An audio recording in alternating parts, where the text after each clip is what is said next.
The crisis to come.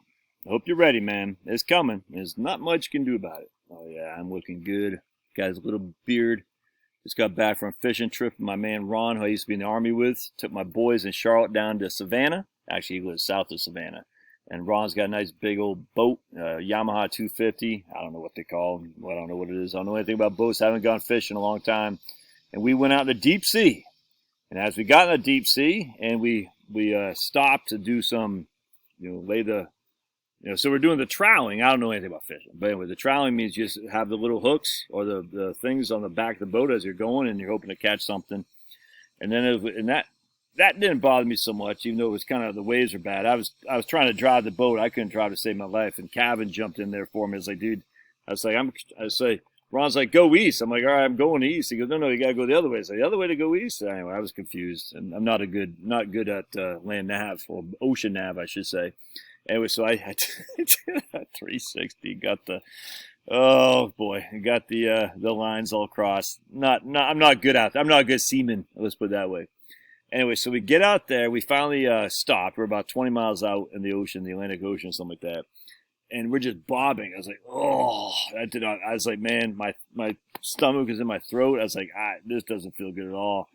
I'm like, yeah, I don't like this, man. I want to get back. Anyway, but we did jump off. That was fun. I very much enjoyed jumping off the boat out there, 20 miles out. It was fun, man. Just I could swim out there all day long. It's tiring, but it's fun, man. It's just when you get back to the boat, it's like bobbing like that. Ugh, I didn't like that. So anyway, I'm a big old baby, so I said, I kind of want to go back.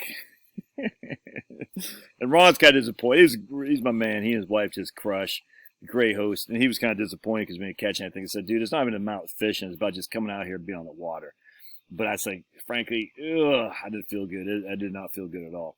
I didn't take in that Dramamine or anything like that because I think, I can do it. Nope. Anyway, so we go back, and as we're going back, Ron's like, oh boy, we're about to run into a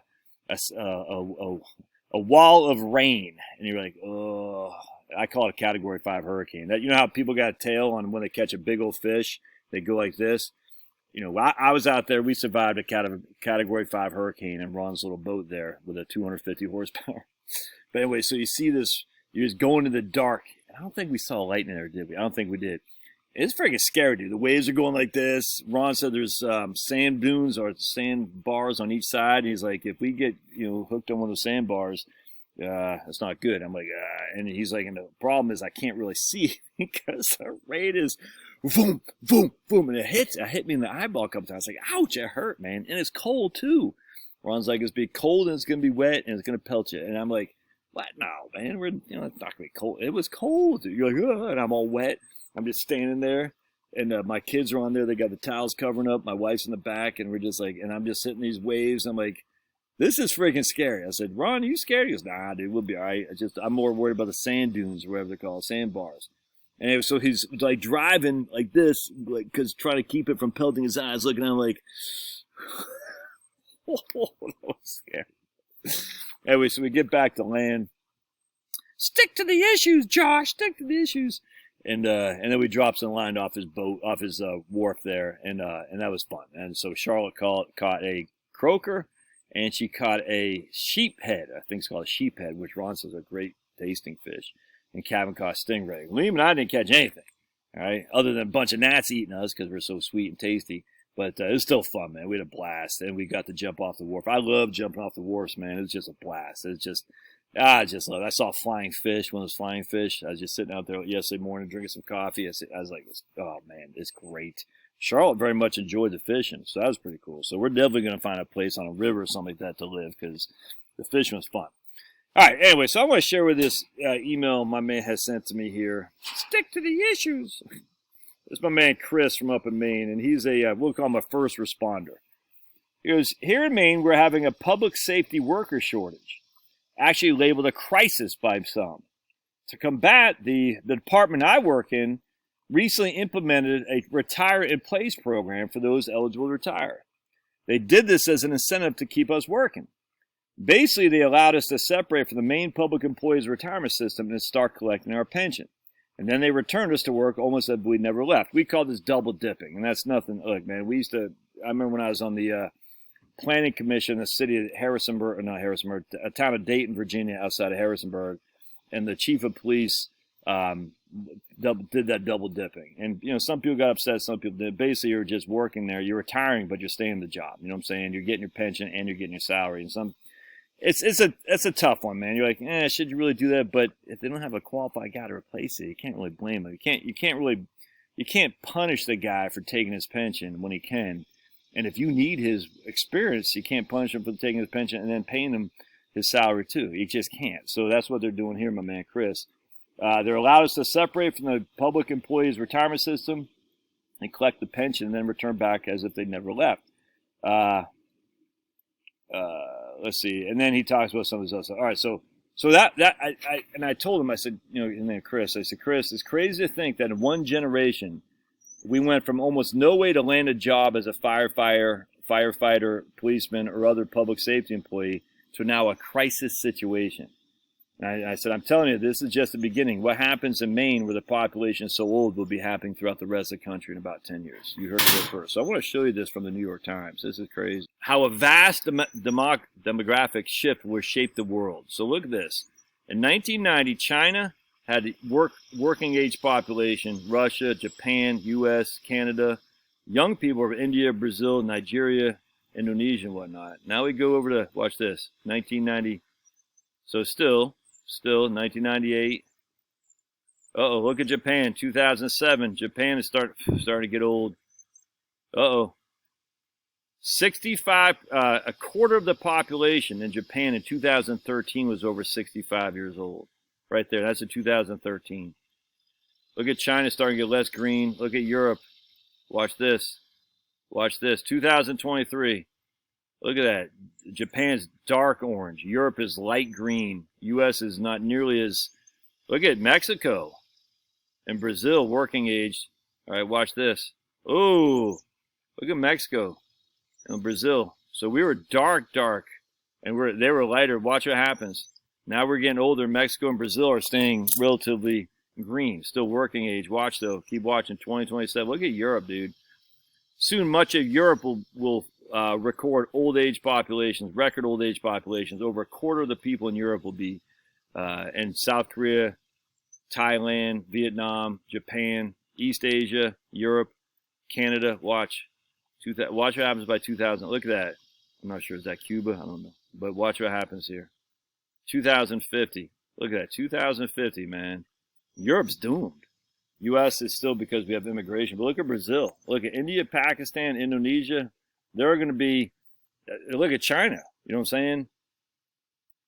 So these are the dominant countries in the future in about 20 years or so. These will be potentially dominant countries in about 50 years. I always said Nigeria should invade France, man. And why not? Look at Canada's doomed.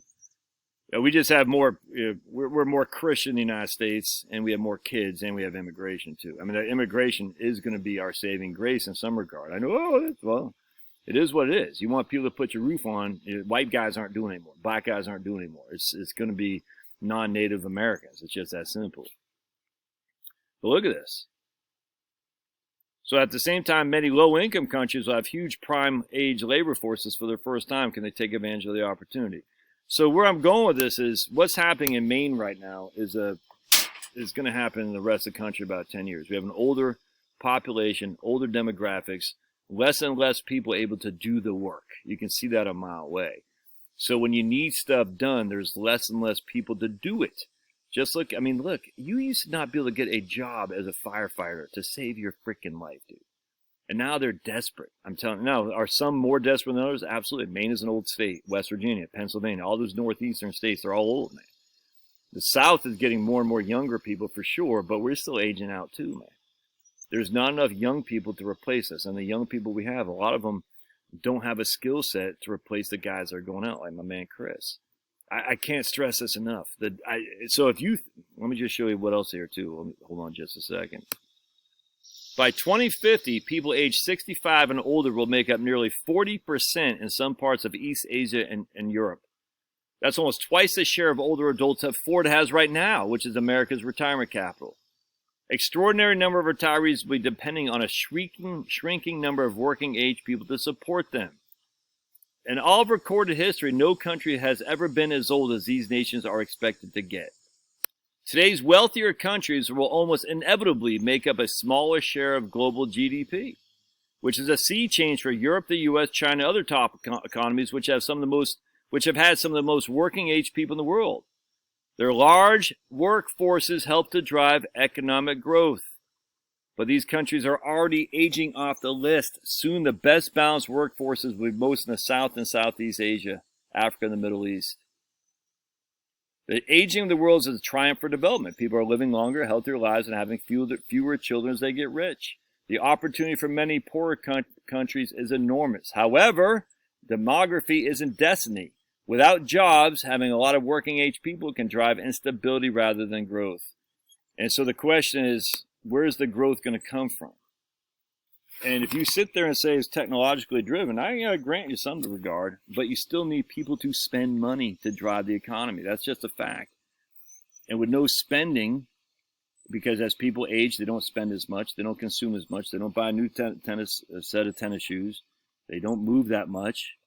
They die in place, many of these people. That's what I will intend to do once my kids are gone. Who's going to come up behind you?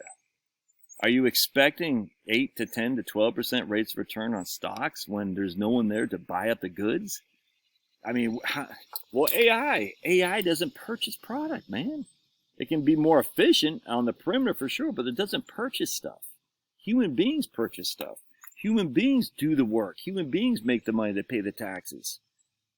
Without the human beings, I'm telling you right now, man, and I'm going to do another video later on, should you take Social Security early or invest it? And I'm going to show you what it looks like if you got a couple different range of investment returns. But I mean, this idea that what happened in the past is going to happen in the future, it's nuts to me, man. Older people spend less. Spending personal consumption expenditures is what drives economic growth, GDP. Yes, you can scale, make more things more efficient. I 100% grant you that. That is not spending. That won't replace spending. And without spending, my friends, there's no economic growth to be had. I mean, it's growth. I'm not saying it won't be any. I'm just saying it won't be what you've come to expect.